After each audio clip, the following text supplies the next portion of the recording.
Todos os anos, o mês de outubro é voltado para a conscientização e prevenção do câncer de mama, né? Outubro Rosa é uma doença aí que acomete mulheres no mundo todo. No Brasil, de acordo com o INCA, o Instituto Nacional do Câncer, a estimativa para 2022 é de mais de 66 mil novos casos. A boa notícia é que cada vez mais os avanços tecnológicos facilitam o diagnóstico e também auxiliam no tratamento da doença. E sobre esse assunto eu converso a partir de agora ao vivo com o Dr. Bruno Batista, médico oncologista clínico no Centro de Oncologia do Paraná. Doutor, bom dia, muito obrigada pela sua presença aqui no Edição Manhã. Bom dia, Juliana, e bom dia a todos os telespectadores da Rede Família. Doutor Bruno, é sempre muito importante a gente falar sobre qualquer tipo de câncer, mas realmente o câncer de mama, e a gente aproveita esse momento, estou até aqui de rosa, para que a gente possa chamar a atenção de todas as formas necessárias, né, para falar sobre esse assunto. E o câncer de mama ainda, de fato, é o tipo mais comum da doença entre as mulheres, isso em todo o mundo, doutor? Sim, excetuando-se o câncer de pele, que é aquele que ocorre por conta do sol, exposição prolongada, que tem menos agressividade, né? O câncer de mama é o que mais acomete as mulheres. E fica disputando ano a ano qual que é o câncer de maior incidência, né? Exceto pele, com o câncer de próstata.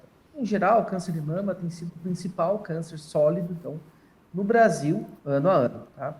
Ele não só tem uma importância fundamental por ser o de maior, digamos, incidência, né? Mas também porque ele tem uma capacidade de ser altamente curável, desde que as mulheres, né, e toda a população brasileira preste atenção de que é fundamental fazer o diagnóstico precoce. Então, dentro do contexto do diagnóstico precoce e desmistificação do tratamento oncológico, é que é realizado o Outubro Rosa, né? Afinal de contas, câncer tem cura. Nós precisamos tirar um pouco dessa ideia de que as pessoas elas têm um câncer e aquilo ali é uma coisa péssima, por exemplo, está condenada a pessoa. Isso não tem nada a ver. Então, o Outubro Rosa vem justamente para este contexto, para mostrar que sim, é possível curar o câncer. Doutor, a mamografia seria ainda o caminho mais rápido para o diagnóstico precoce? E qual seria a idade recomendada para que as mulheres, de fato, comecem a ter essa rotina, né, e fazer esse exame ano a ano? Sim, Juliana, mamografia, exames e principalmente um acompanhamento médico é o principal fator que fará com que nós façamos o diagnóstico precoce. O que significa diagnóstico precoce? Significa descobrir o tumor no estágio mais inicial possível, quando muitas vezes nem a mulher e nem o médico conseguem sentir, palpar o tumor. Tá? Isto seriam tumores menores que 1 centímetro. Neste cenário, nós temos mais de 90% de chance de cura para qualquer tipo de tumor de câncer de mama. É fundamental que as pessoas que nos assistem entendam que o autoexame de mamas não é o suficiente, porque, infelizmente, o autoexame consegue detectar lesões acima de 2 centímetros. E, nesses casos, há uma chance importante de que se faça necessário realização de quimioterapia, por vezes radioterapia ou cirurgias mais amplas, para que a gente consiga tratar e curar o câncer. Por isso que o diagnóstico precoce é fundamental. Às vezes, a mamografia não é o suficiente, principalmente para mulheres jovens, em que a gente pode lançar mão de ultrassom de mamas com o método associado à mamografia. O Ministério da Saúde preconiza que a mamografia seja realizada a partir dos 50 anos de idade. Caso a mulher tenha um histórico familiar, né? Então, por exemplo, minha mãe, a minha irmã teve câncer de mama aos 55 anos. Então, a gente preconiza que o rastreio seja realizado 10 anos antes. 10 anos antes do momento diagnóstico do familiar. E também, Juliana, é muito importante diferenciar o que é rastreio e o que é diagnóstico. Diagnóstico, a mulher ela vai precisar fazer mamografia caso tenha sintomas. E não importa se ela tiver algum nódulo, se ela tiver algum sintoma na mama, nem que seja com 20 anos, ela precisa procurar atendimento. Quando? O mais breve possível. Se a mulher não tem sintoma algum, não tem nódulo, não tem dor, qualquer secreção, ela vai fazer daí entre 40 e 50 anos. A Sociedade Brasileira de Mastologia preconiza que seja a partir dos 40 anos.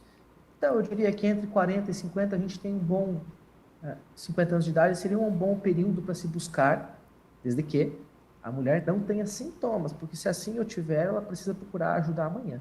Perfeito. Vamos falar dessa questão dos sintomas, então. O que que pode, de fato, acender esse alerta para a mulher, independente da idade que ela tenha? Porque existem casos, sim, do câncer em mulheres mais jovens, né? Quais seriam esses Exatamente. sintomas, doutor? Exatamente, exatamente. Nós hoje nos assustamos muitas vezes que parece que o câncer está aparecendo cada vez mais e mais precocemente. O que acontece mesmo é que a gente tem mais informação. Nós ficamos sabendo de mulheres jovens, né?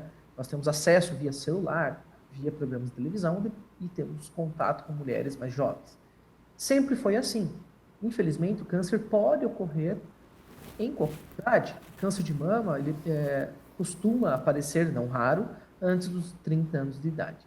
O que a mulher precisa ficar muito atenta com relação aos sintomas? O primeiro é que um câncer não causa sintomas, e esse é um problema. Na maior parte das vezes, o câncer ele é silencioso. E quando aparece, a mulher sente um nódulo. Então, o achado mais comum seriam lesões na mama, nódulos. A mulher palpa e vai ver, puxa vida, tem alguma coisa aqui. Então, tem que ir atrás. A segunda questão mais importante que tem que ficar de olho, às vezes, são nódulos na axila. Né? São ínguas, porque o tumor começou a se espalhar. Então, é fundamental que a mulher fique atenta, não só para as mamas, mas para as axilas. Abaixo do pescoço, próximo também do pescoço, são outros locais que podem aparecer. Em estágios avançados, o câncer pode causar alterações na pele, deixando ela rugosa, como se fosse uma casca de laranja. Ou pode sair alguma coisa pelo bico do seio. O mais comum é que seja um líquido transparente ou sanguinolento.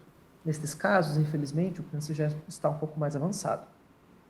E por último, dos sintomas, é muito comum a pessoa achar que câncer em absoluto não vai doer.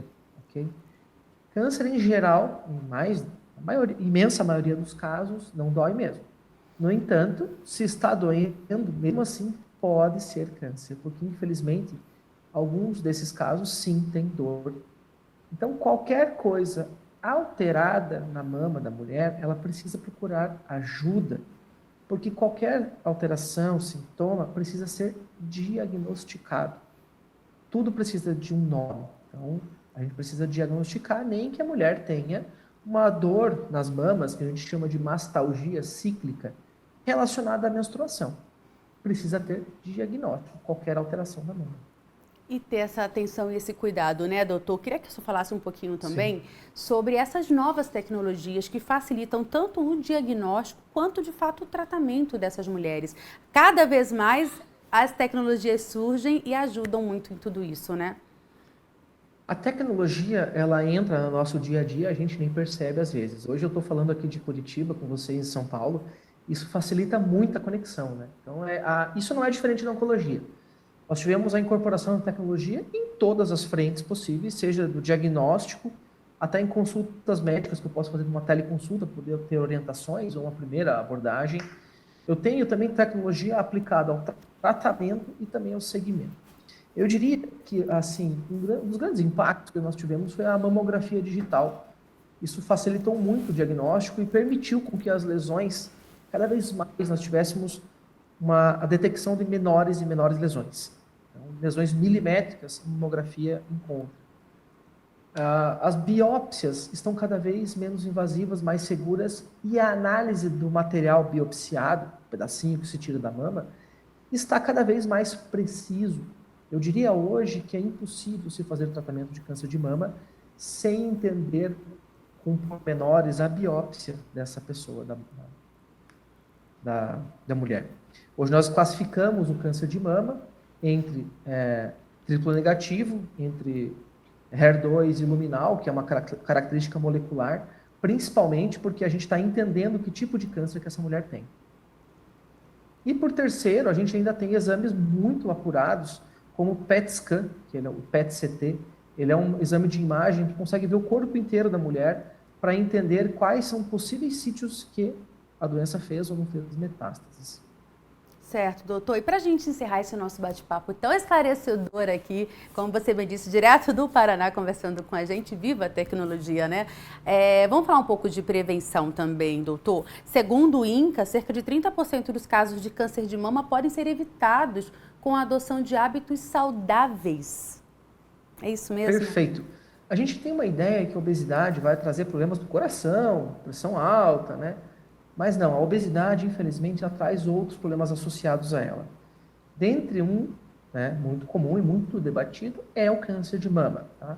O tecido gorduroso produzindo, né, hormônios como estrogênio em mulheres na pós-menopausa. E essa produção de hormônios em excesso pelo tecido adiposo, gorduroso, é o que facilita o aparecimento de câncer de mama.